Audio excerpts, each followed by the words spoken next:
Okay, well, we've wrapped up a series of examples that draw on all or various aspects of DPACT as a teaching learning approach. Bearing in mind, of course, this is just something I've personally developed. It's not like it's out there in academic journals or anything like that. And my emphasis here is on, you also personally thinking about your own teaching approach, creating your own, little nifty way of thinking about it, I guess. And in terms of wrapping up this workshop, I'd like you to, again, if you have access to a piece of paper or a keyboard, if you've followed the workshop all the way through, you might just like to flip your paper over um, and put a line where I've indicated there the blue line. And there's two references here that you might like to jot down. They're shortened URLs. One is if you want to watch the whole set of tutorials. There's the URL there to watch it all again. Obviously, if you're just watching this online for the first time, well, you've already watched them all. But this was the reference that I put in for people who are attending the live workshop that I do, face to face. But also, if you've just stumbled across this video on YouTube, you may be wondering where the rest of it is, where the rest of the parts are, and that link there will take you to the whole series of tutorials and discussions and examples relevant to DPACT. In terms of screencasting, I've put a link there to a blog post with a screencast of how to do screencasting, and I show it very much from the very first step right all the way through, because screencast is something that I've showcased a lot in this series of tutorials, because it makes such a difference at the instruction stage of any sort of learning process in terms of making instruction accessible. Being multimodal, being accessible, being reviewable. Screencasting is just such an amazing tool.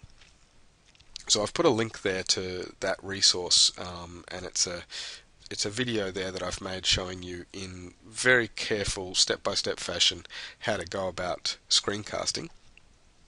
And what I'd like you to do now is maybe ask yourself this question. If you've worked your way through all the workshop materials here, what will you take away with you from this workshop?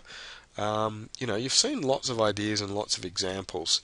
You may not necessarily agree with all the things I've pointed out. You'll probably find holes in them somewhere. I'm constantly finding holes in my teaching approach.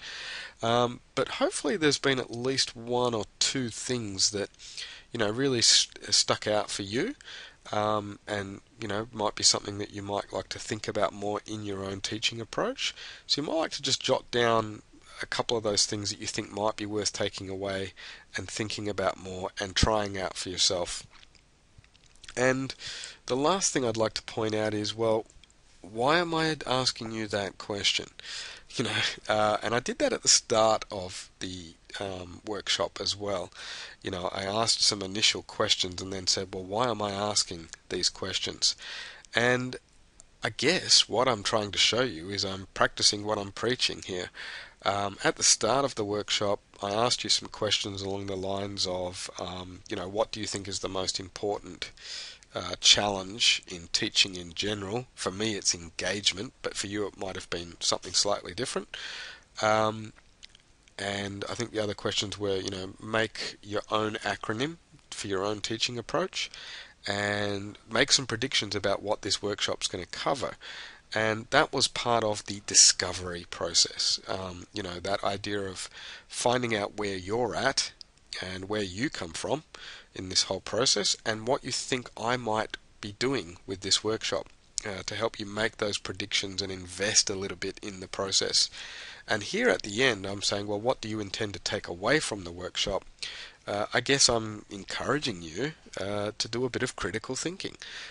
You've just seen an approach and a range of examples.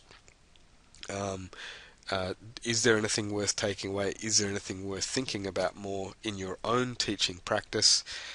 at the end of this little sequence here, I guess I'm saying to you, think critically about the stuff you've just seen and think about something you'd like to take away with you. So that's the wrap up for this tutorial, or for this workshop in general. Facilitating a Deepak approach to teaching and learning. I'm Jason Renshaw from GTEC, Geelong Technical Education Centre at Gordon TAFE. Thanks very much if you've watched your way through all those tutorials.